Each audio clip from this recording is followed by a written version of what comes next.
Convido você a abrir a Bíblia comigo em João, no capítulo 12. João 12. E nós vamos ler os primeiros 8 versículos e eu quero convidar você a se colocar em pé para a gente fazer a leitura. Se tem alguém aí do seu lado sem a Bíblia, compartilha com ele ou com ela.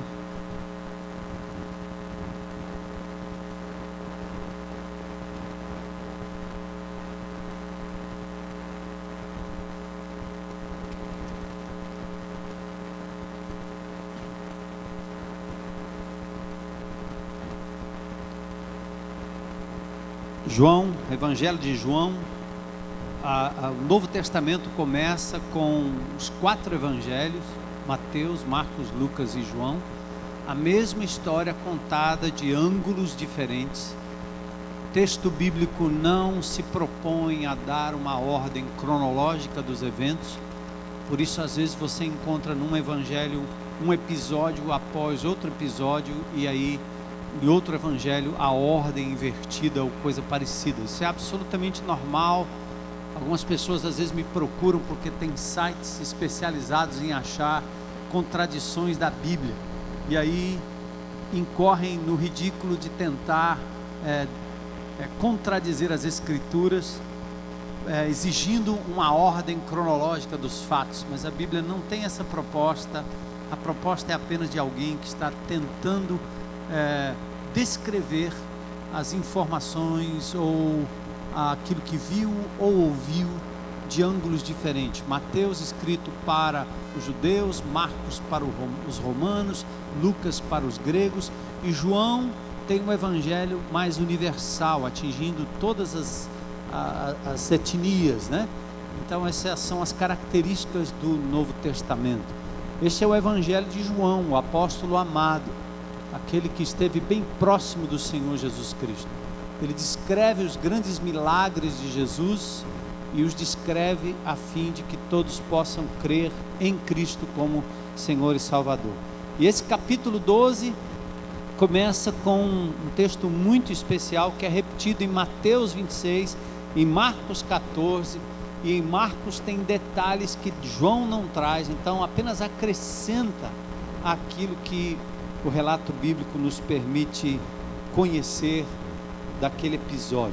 6 dias antes da Páscoa, do momento em que Jesus estava prestes e pronto a dar a sua própria vida, foi Jesus para Betânia, onde estava Lázaro, a quem ele ressuscitara dentre os mortos. Isso está no capítulo 11, a ressurreição de Lázaro. Deram-lhe, pois, ali uma ceia, um jantar, uma refeição. Jesus estava novamente em casa. Marta, sempre ocupada, sempre pronta, servia, sendo Lázaro um dos que estavam com ele à mesa.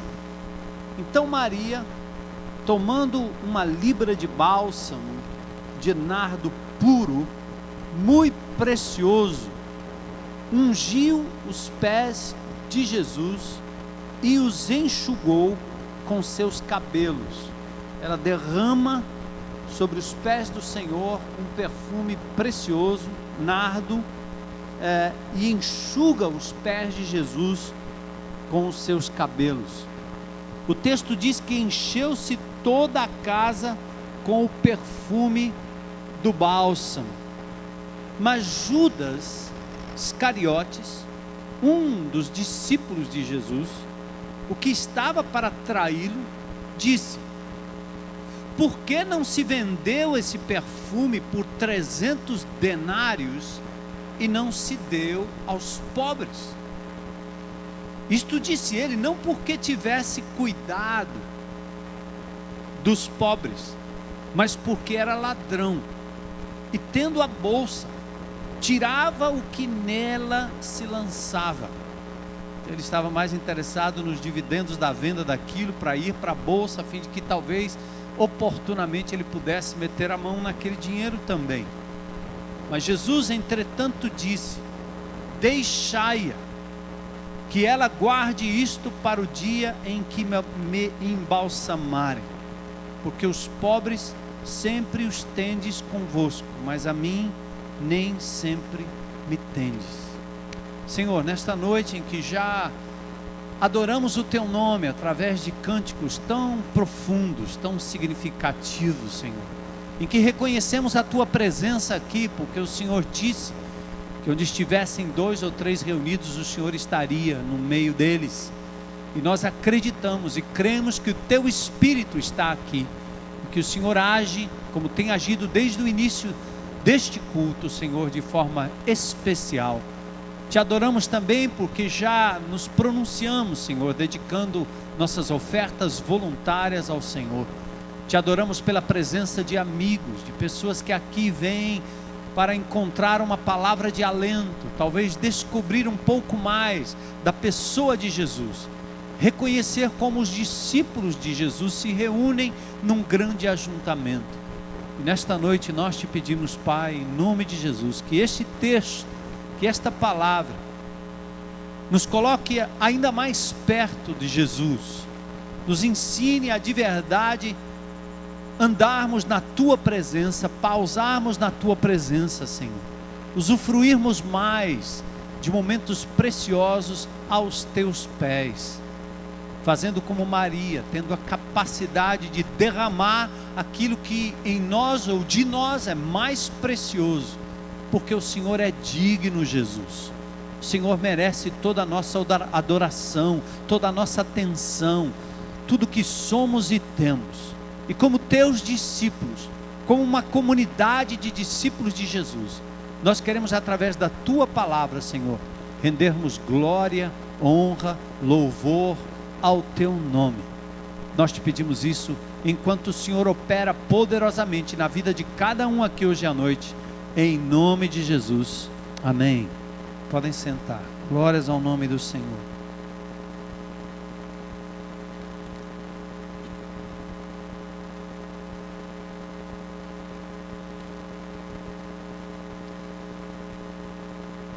Nós temos trabalhado essa temática do discípulo de Jesus, do seguidor de Jesus, para talvez, à luz do que o IBGE tem anunciado, que nós evangélicos, ou os evangélicos no Brasil, estão crescendo, enquanto a religião oficial decresce, diminui, mas também aqueles sem igreja, ou sem Deus, ou sem religião, também cresce em número. Nesse sentido, nós estamos, enquanto igreja, buscando nos identificar cada vez mais e melhor com o nosso Mestre Jesus.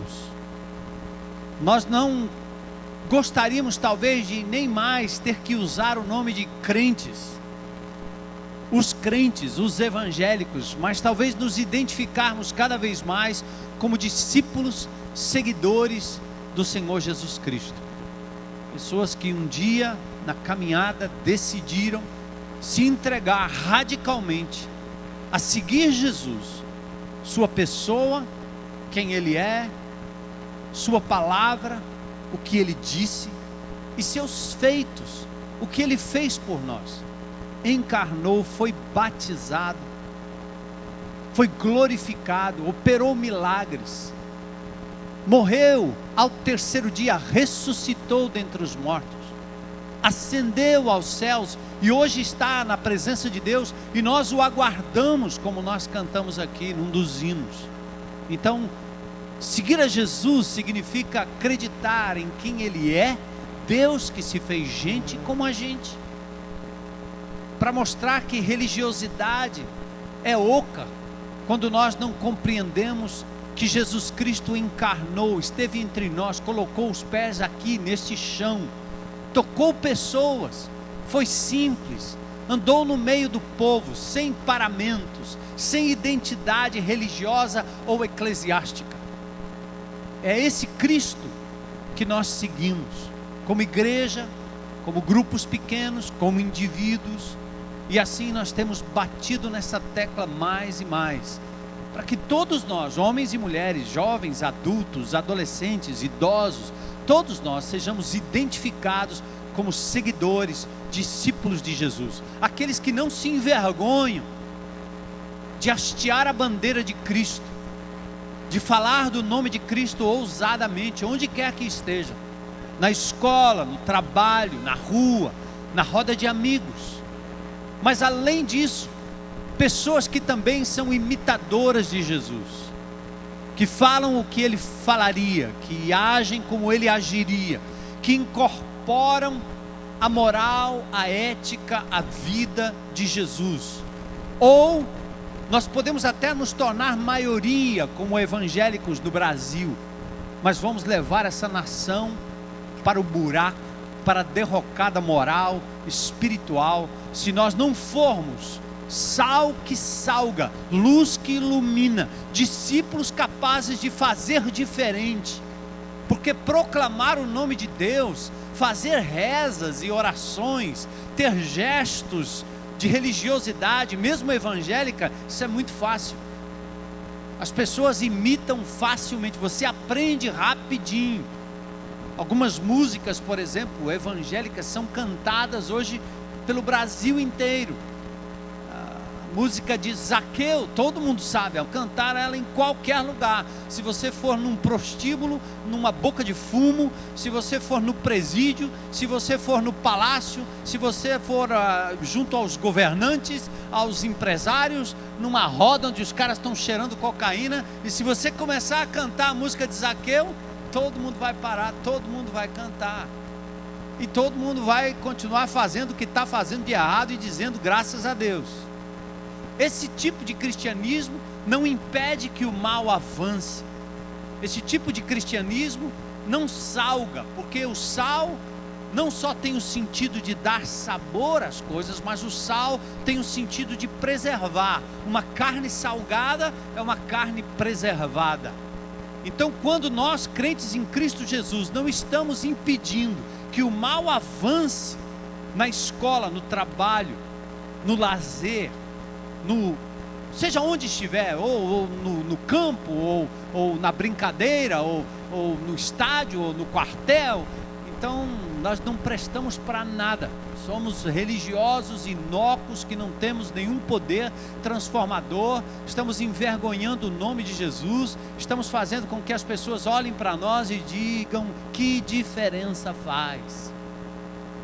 Então hoje à noite eu quero falar sobre a importância da gente estar aos pés de Jesus de uma forma profunda, significativa, porque estar onde Jesus está não é o mesmo de realmente termos uma comunhão e uma intimidade com Ele. E nós certamente temos muitas dificuldades quando se fala em relacionamento, até porque nos relacionamos como pessoas antes de nos relacionarmos com o Deus Todo-Poderoso e Criador. Então, porque nossos relacionamentos são complicados, imagine a complicação em traduzir isso. Como é que eu me relaciono com Deus? Como é que eu de verdade usufruo dessa presença de Deus na minha vida? Hoje eu estava almoçando com minha esposa num restaurante e vi uma família bonita entrando pela porta. Papai, mamãe e 4 filhos, adolescentes e jovens. 3 meninos e uma menina. E eles sentaram à mesa e eu fiquei observando, disse: que maravilha, a família entrou.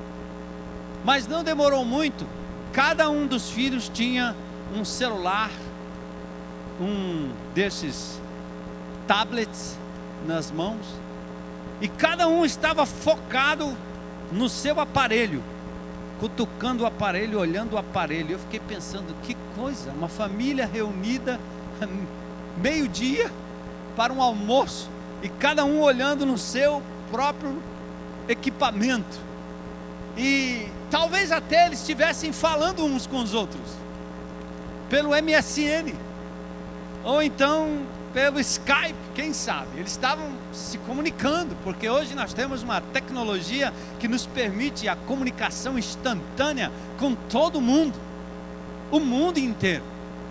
Enquanto os filhos estavam nesse compasso de comunicação, os pais estavam com o celular.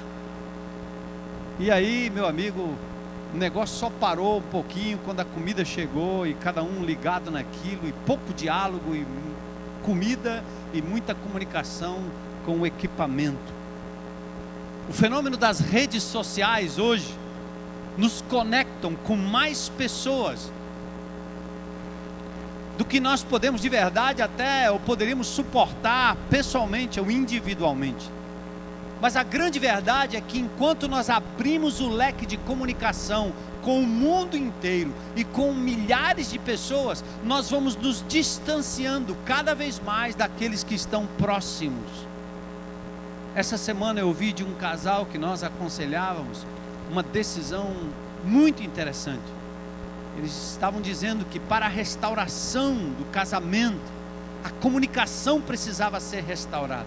Então eles decidiram que ao entrarem em casa à noite, todos os aparelhos eletrônicos seriam desligados, principalmente o celular e a internet através dos tablets. Porque mesmo em casa, à noite, chegando, tanto o marido está cutucando o celular, quanto a mulher também está cutucando o celular, e aí a comunicação é zero.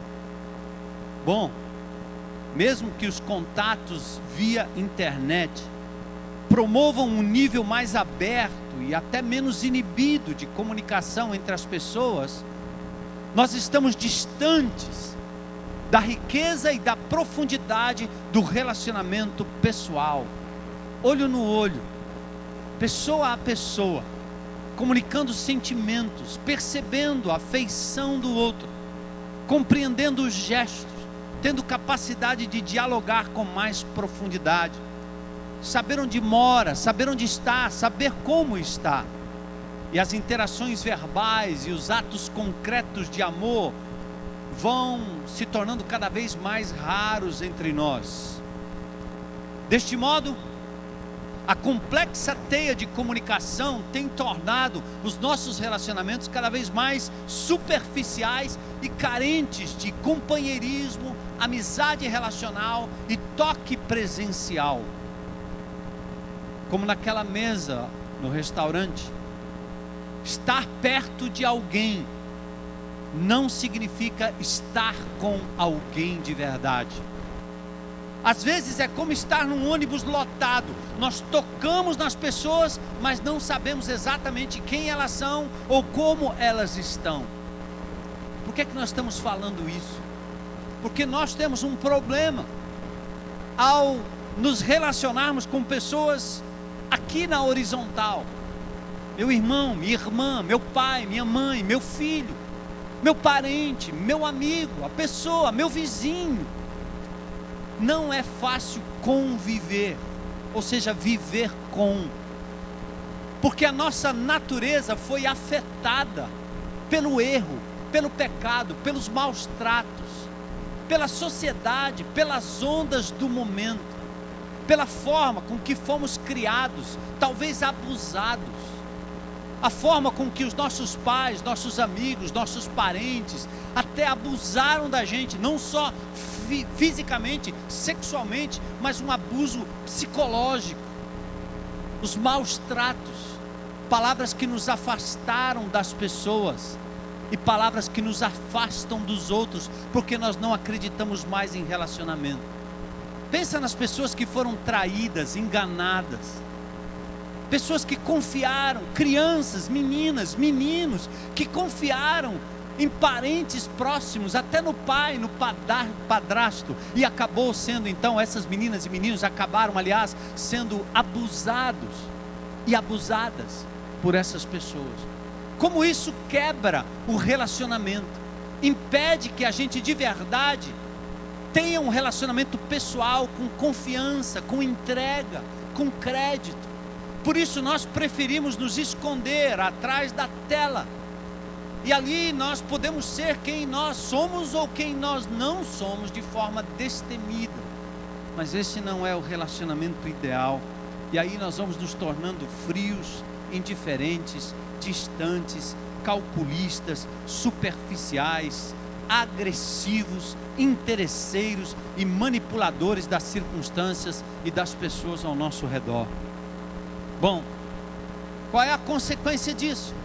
Se nós não conseguimos nos comunicar uns com os outros, ou termos nessa geração um relacionamento que de verdade se possa tocar um no outro e andar um com o outro, suportar um ao outro, imagine a consequência maior: nós nos tornamos superficiais no nosso relacionamento vertical.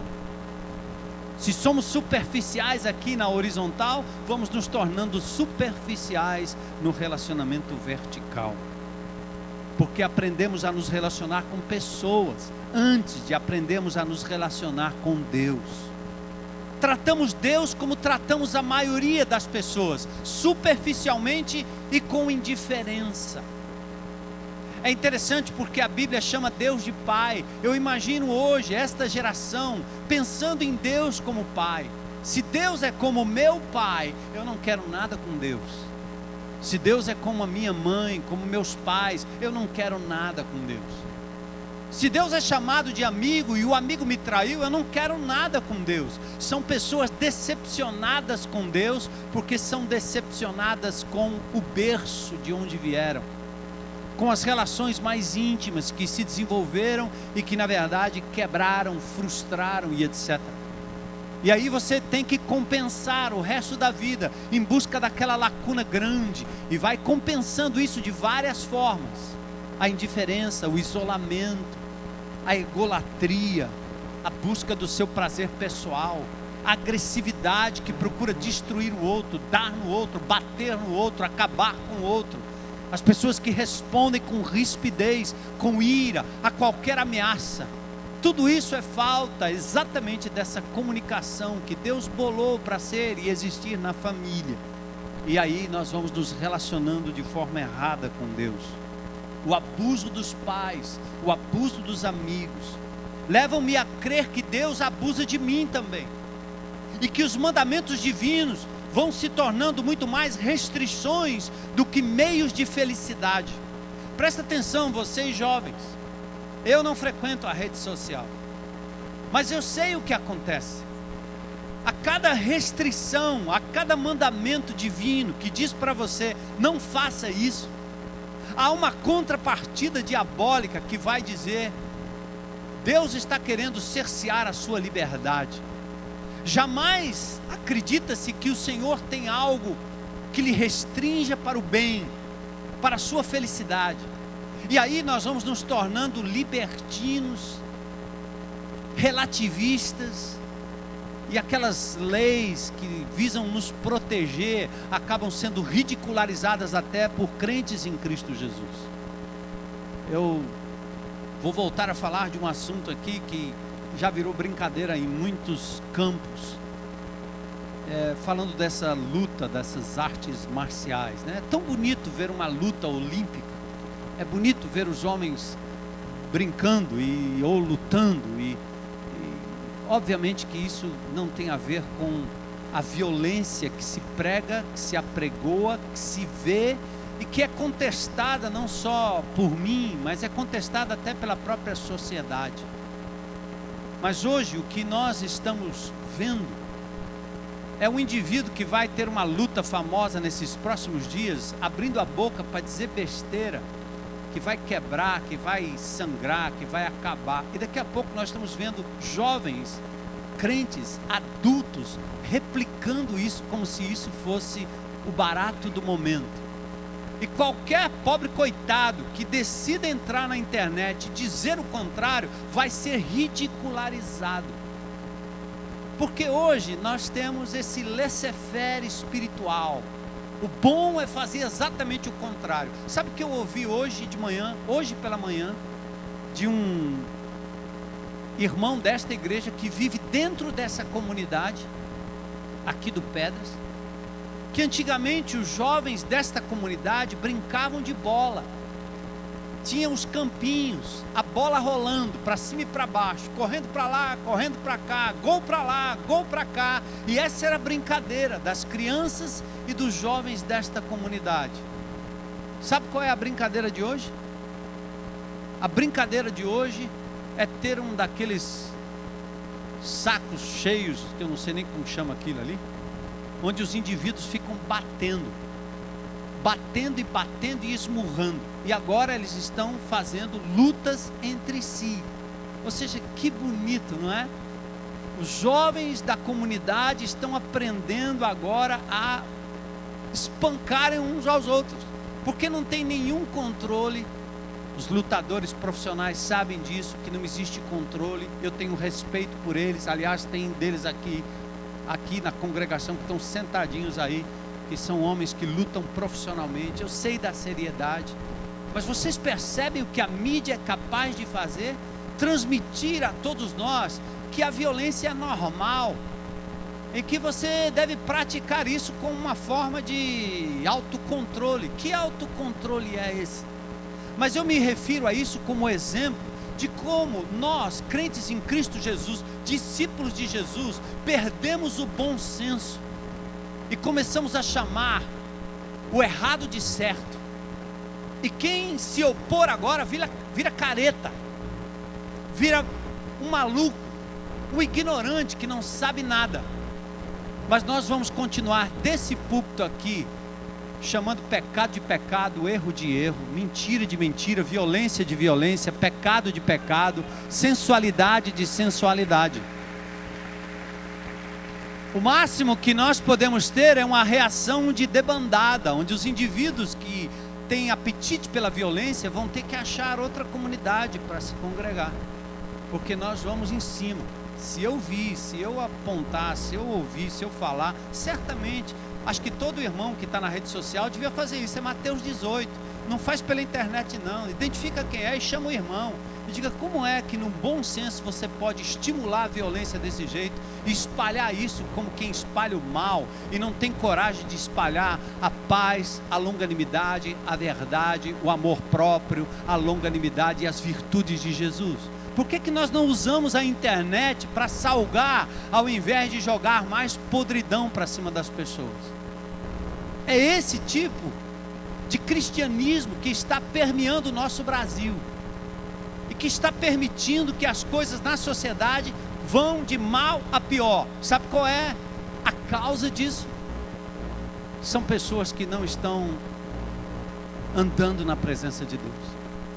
São pessoas que não estão tendo contato pessoal com Deus, capaz de mudar pensamento, posturas, capaz de mudar o coração, capaz de mudar aquilo. E eu estou usando hoje aqui esse exemplo da violência. Eu podia falar sobre sexo, eu podia falar sobre jogo, eu poderia falar sobre futebol, eu poderia falar sobre lazer, eu poderia falar sobre comida, eu poderia falar sobre bebida, eu poderia falar sobre cachaça, eu poderia falar sobre shows, eu poderia falar sobre pornografia, sobre tantas outras coisas. Eu só usei isso aqui como exemplo, mais uma vez, para que a gente compreenda e entenda que ponto a gente chega em negar aquilo que Jesus tem nos ensinado.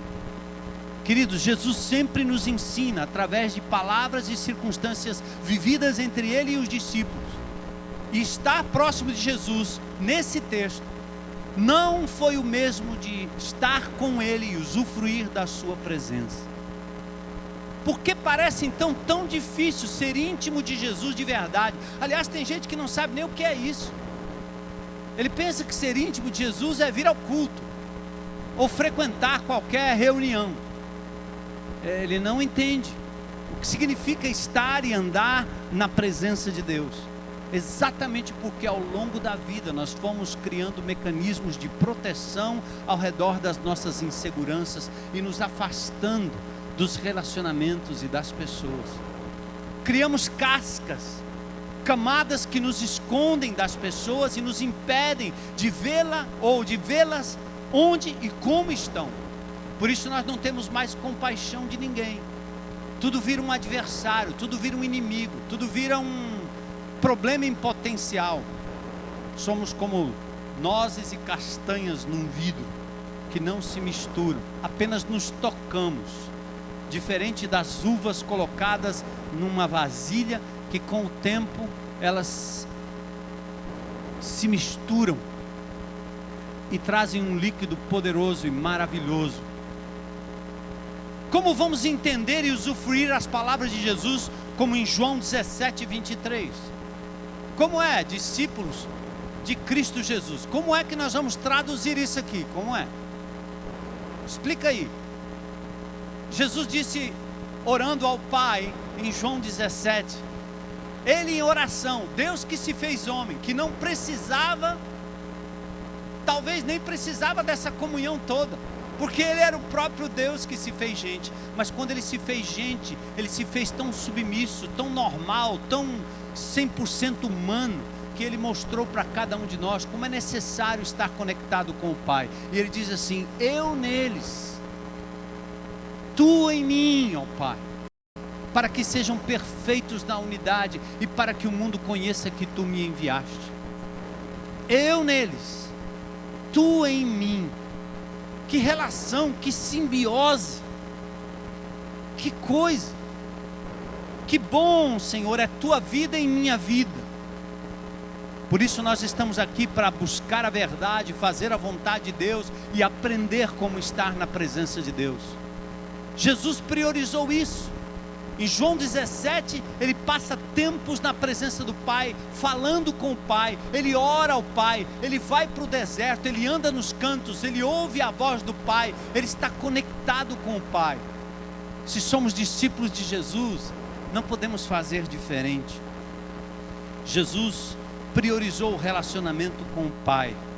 Em João 14:10 Ele diz, eu no Pai e o Pai em mim, por isso eu falo as mesmas palavras. Em João 14:11 Ele diz, estou no Pai e o Pai em mim, por isso eu realizo as mesmas obras. Pause e olhe isso aqui de novo comigo. Olha o que a intimidade faz. É como um filho que tem um pai que ele admira, que anda com ele.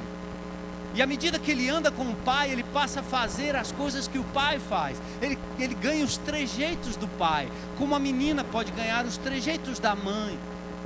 Às vezes o rapaz criado pela mamãe e que tem uma série de irmãzinhas em casa, também ganha os trejeitos da mãe. Alguns até acham que o indivíduo é efeminado, não tem nada disso. Ele é apenas mais delicado porque foi criado pela mãe, criado pelas irmãs, estava no meio de meninas. Isso não tem nada a ver com homossexualismo, não tem nada a ver com efeminado, tem a ver com um indivíduo que é um pouco mais sensível e delicado na sua forma de expressão, porque ele captou, andou tanto junto, tão junto e tanto tempo, que ele capta exatamente isso. Todo respeito a quem age dessa forma, a quem é assim. Da mesma forma, quando o filho anda com o pai, quando o filho tem um equilíbrio de papai e mamãe em casa, ele também capta coisas da mãe, capta coisas do pai. Olha o que Jesus está dizendo, eu no Pai e o Pai em mim, por isso nós falamos as mesmas palavras. Depois ele diz, eu estou no Pai e o Pai em mim, por isso nós realizamos as mesmas obras. Gente, é o complemento desse texto, presta atenção nisso. Quando é que nós vamos exigir que essa comunidade reaja como Jesus reagiu? À medida que essa comunidade aprender a andar com Jesus dia a dia, à medida que essa comunidade de discípulos curtir Jesus pessoalmente, dia a dia, vocês vão dizer as mesmas palavras e vão fazer as mesmas obras. Vocês farão o que Jesus faria, vocês não farão o que vocês fariam, o que a sociedade faria, o que os amigos fariam, o que a moda faria, o que a pós-modernidade faria.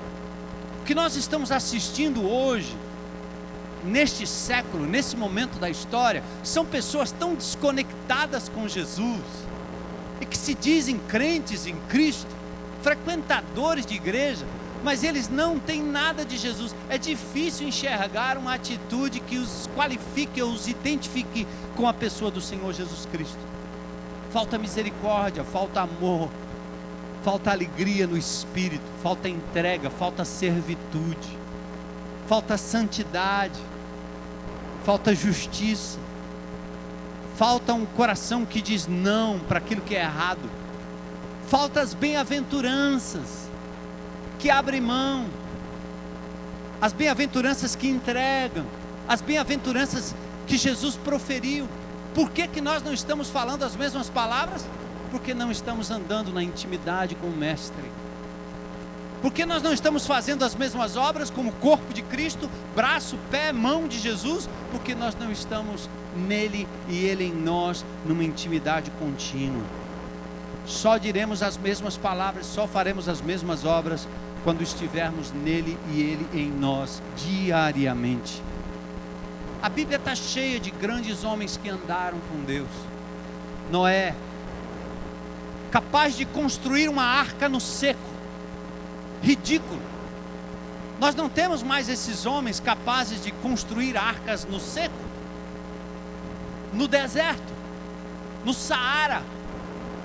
Deus manda e ele estava tão íntimo dele, tão perto de Noé, que ele disse: eu vou construir, mas é no seco, você é louco, mas ele vai construir, independentemente do que a sociedade estava pensando ou achando dele.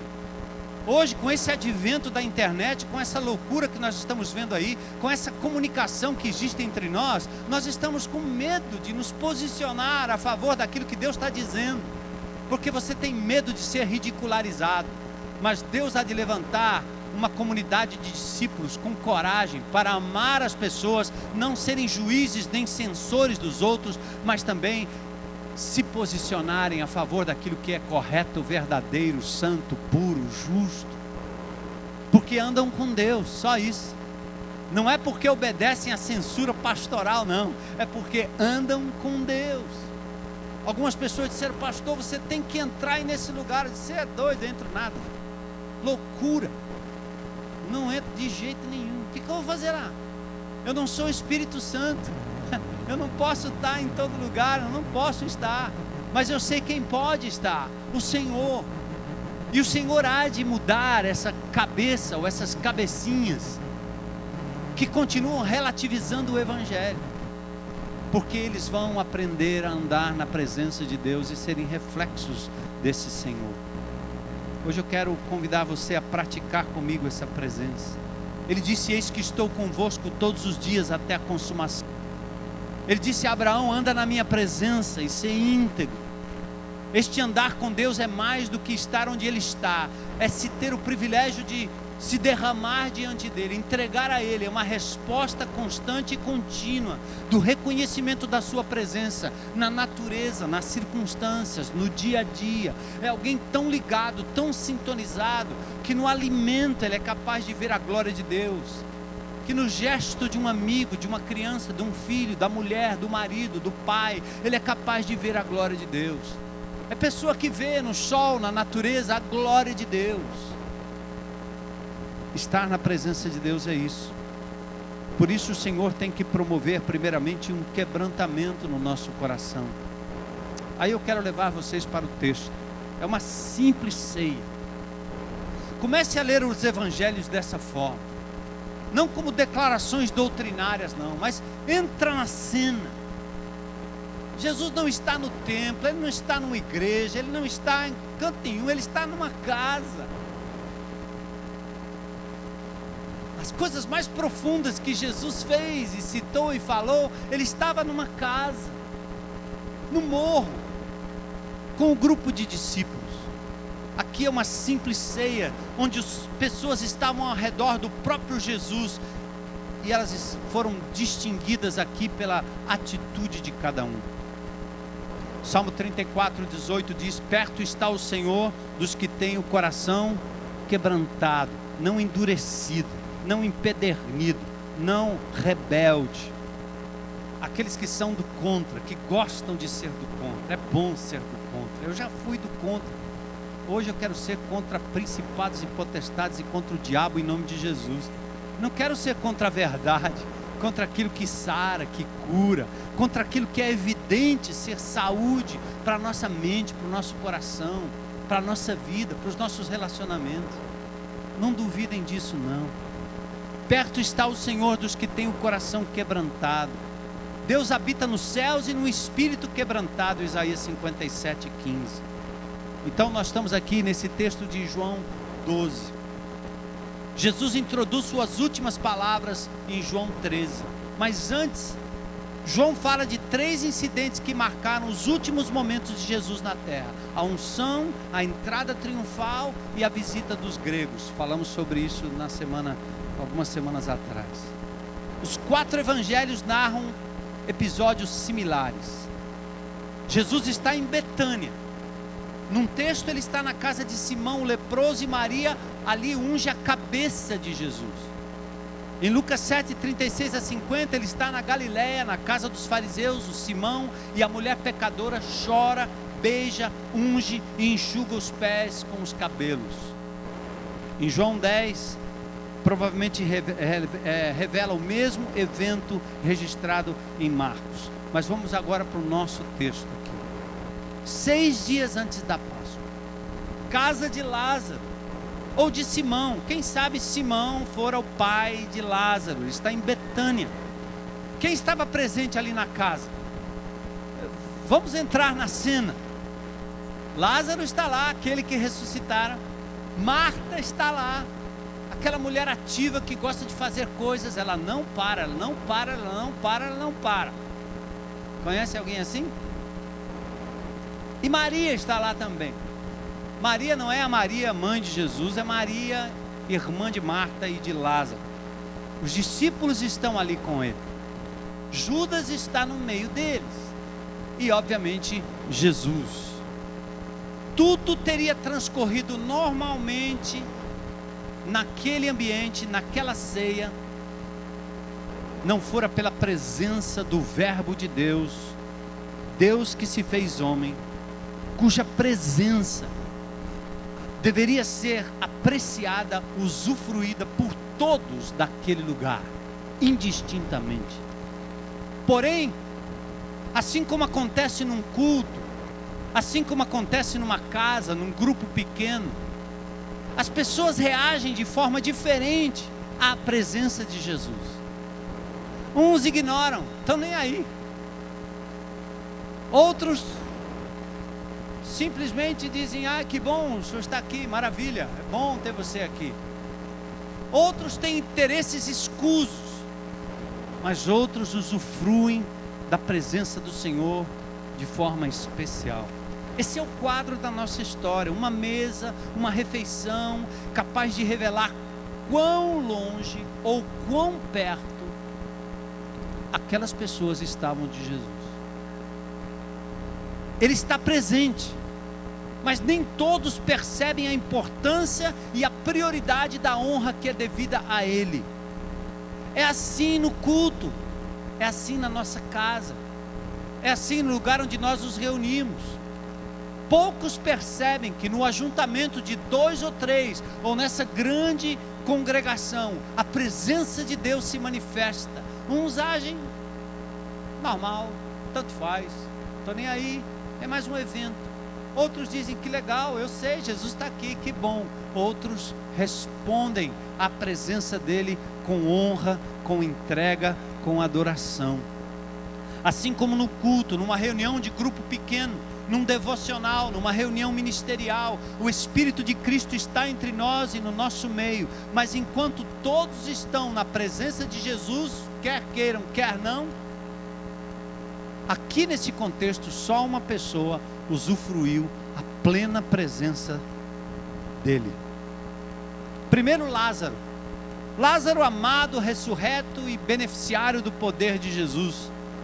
Ele está com Jesus à mesa, versos 1 e 2. Depois Marta.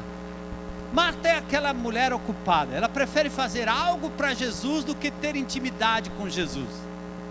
A religião, a igreja, os ministérios, a ocupação com as coisas da igreja nos faz viver esse relacionamento em que você é como aquele pai que ele não vê o filho, mas ele compra tudo que o filho quer, ele manda para a melhor escola, ele contrata as melhores babás, ele manda para os melhores médicos, ele provê os melhores cursos, nada falta à criança, mas a presença dele pouco importa. Ele não é capaz de pausar e olhar no olho da criança. Tem pais aqui que não conhecem os seus filhos direito. Os professores conhecem mais os seus filhos do que vocês conhecem, alguns de vocês. Mas você está pagando, está fazendo por onde? Você é como Marta. É aquela pessoa que prefere fazer um ministério por Jesus, mas não é capaz de pausar para amar o Senhor Jesus. Muitos pastores estão caindo no Brasil, despencando moralmente, porque a despeito de estarem aqui pregando a Bíblia domingo após domingo, eles não são capazes de usufruir da presença de Jesus. Fazem coisas para Jesus, articulam o nome de Jesus, são conhecedores das doutrinas de Jesus, mas têm pouca intimidade com o Mestre Jesus. É quase essa coisa da internet. Nós temos tantas informações sobre tantas coisas e tantas pessoas, nós sabemos tanto sobre as pessoas, mas não temos nenhuma intimidade com essas pessoas. E assim, isso ocorre também na nossa relação com Jesus. Aqui também tem Marta, como eu falei, serviçal. Jesus disse em Lucas 10:41, Marta, Marta, você anda inquieta e te preocupas com muitas coisas. Imagina Marta com o fone no ouvido, correndo de um lado para o outro, inquieta, falando no celular e servindo Jesus. Peraí, mestre, peraí que eu estou servindo Jesus. Sabe aquela coisa? Ei, eu estou aqui lendo o jornal, olhando a TV e falando com o filho nas costas, do lado. Lendo o jornal, olhando a TV, olhando o celular, olhando o tablet. E a mulher querendo conversar.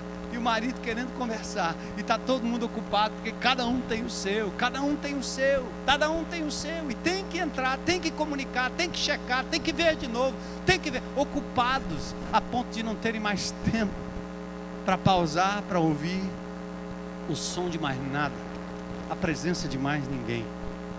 No meio desses tem Judas. Ele é apóstolo, encarregado do caixa, interesseiro, traidor.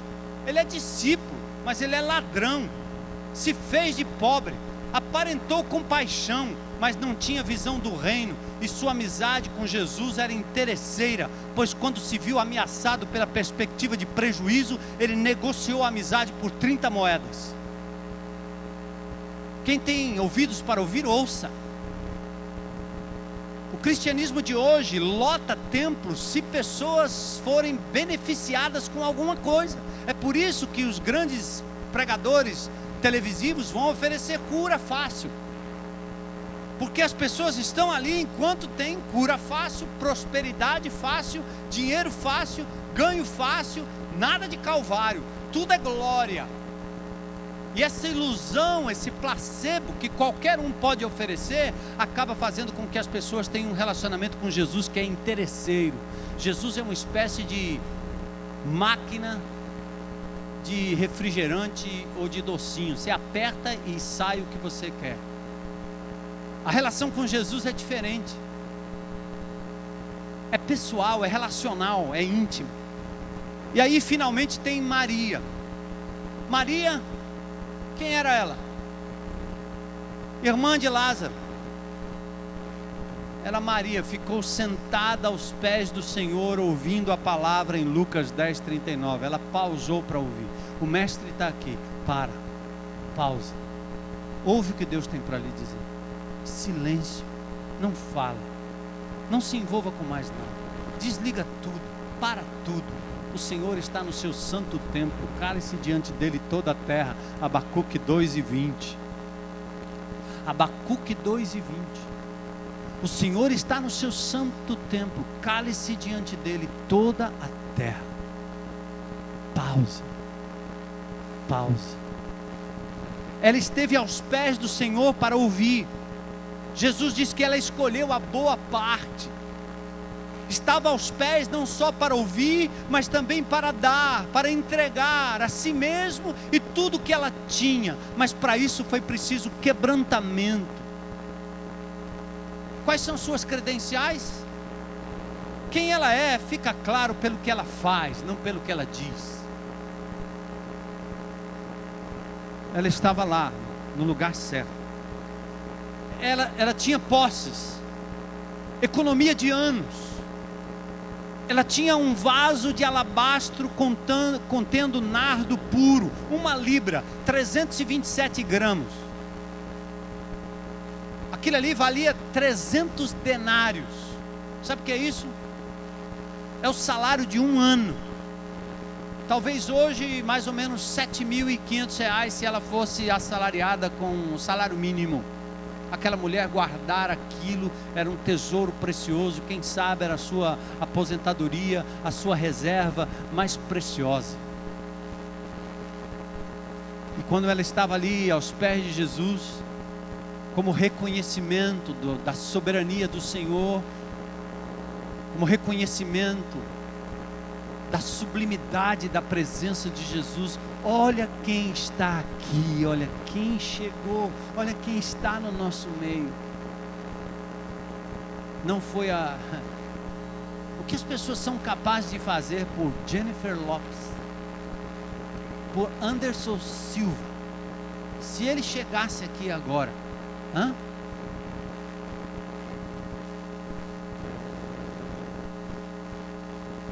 Justin Bieber, o frisson,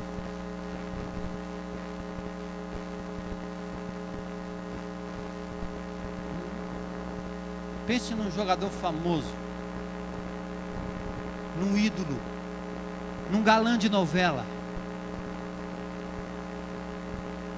Pense naquela mulher, aquela atriz, aquela modelo, inadvertidamente entrando aqui nesse lugar. Os suspiros. Eu me lembro anos atrás, lá no 7 de setembro, uma noite eu estava pregando e eu fiz um apelo. Quando eu fiz um apelo, alguém se converteu, umas pessoas se converteram. Eu não enxergo direito daqui, eu só sei que vidas preciosas se converteram. Alguém subiu no palco aqui correndo e disse: pastor, você sabe quem se converteu aí embaixo? Eu disse: sim. Gente, Carlos Hilmar, ele é o príncipe pop do forró. Minha irmã, você está querendo que eu faça o quê? Eu não sei quem é Carlos Hilmar, não entendo nada de forró, não sei se ele é príncipe do quê.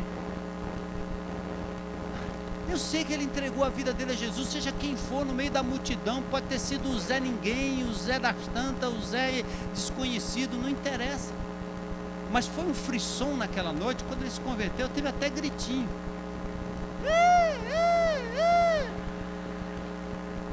Autógrafo. Coitado. E logo em seguida as pessoas logo diziam assim: pastor, quando é que ele vai cantar na igreja? O quê? Forró? Ninguém pode botar para fora aquilo que não tem de bom ainda. Calma, se ele abrir a boca agora vai sair só musiquinha que não vale aqui. Ele precisa primeiro internalizar Jesus, viver Jesus, passar um tempo nos pés de Jesus, para depois sair um novo cântico da boca dele. Não é assim? Imagine a reação que nós temos diante de ídolos que são impostos pela mídia. Imagine a reação que nós temos quando Jesus está. Vale alguma coisa? Presta alguma coisa? Ou é tão indiferente que nós somos capazes de vibrar, somos capazes de abrir mão de coisas preciosas por conta da presença do Senhor? Aquela mulher tinha algo especial, e a sua atitude na presença de Jesus foi uma só. Primeiro, ela estava quieta na presença dele. Segundo, diz que Maria pegou um frasco de nardo puro, que era de perfume caro, e derrama sobre os pés de Jesus. Ela derrama aquilo que talvez fosse o mais precioso que ela tinha na sua mão. Ela reconheceu a presença do Senhor e ainda mais, enxugou os seus pés com os cabelos, e a casa toda encheu-se da fragrância do perfume.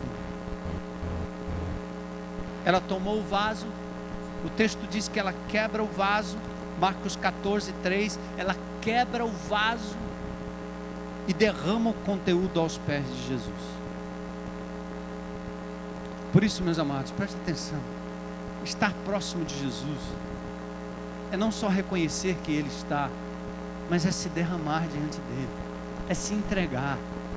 é ser capaz de perceber a honra que é andar na presença do Deus vivo. Isso tem que ser aqui, tem que ser na sua casa, tem que ser em todo lugar. Ou então você não vai falar as mesmas palavras que ele falaria, você não vai fazer as mesmas coisas que ele faria, você não tem como se identificar como discípulo de Jesus. Estar perto nem sempre é estar íntimo. O valor do vaso está no conteúdo. Quebrantamento, para a gente quebrar aquelas coisas que a gente tem como mazela na vida, é o preço para poder usufruir daquilo que é o conteúdo. E talvez hoje à noite, pensando em Maria e seu containerzinho, eu tenho que pensar, o que é que prende você? Qual é o vaso que você está segurando, que precisa ser quebrado, para deixar sair o conteúdo e se derramar diante do Senhor? Já disse, nosso problema é superficialidade, por isso nós temos que começar a praticar esse andar na presença de Deus. Assim o perfume vai encher a casa. Sabe o que significa? Aquilo que você derramar diante de Deus vai servir para afetar outras pessoas, vai ser instrumento de cura para outros, de salvação para outros, porque nós somos discípulos que vamos andando, levando paz a quem não tem paz, alegria a quem está triste, vestes de louvor para quem está de luto, recuperação para os meninos que estão lutando com o vício das drogas. Está aqui uma casa de recuperação toda representada aqui nesse lugar. Está aqui os meninos catadores de lixo que eram ex-drogados que estão aqui representados. Está aqui o pessoal do Lar da Paz. São pessoas que têm agora o amor de Jesus trazendo restauração para a vida deles, porque alguém decidiu ser discípulo de Jesus.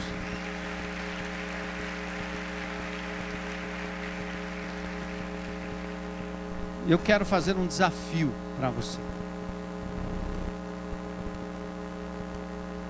Sugestões práticas. Que essa semana você consiga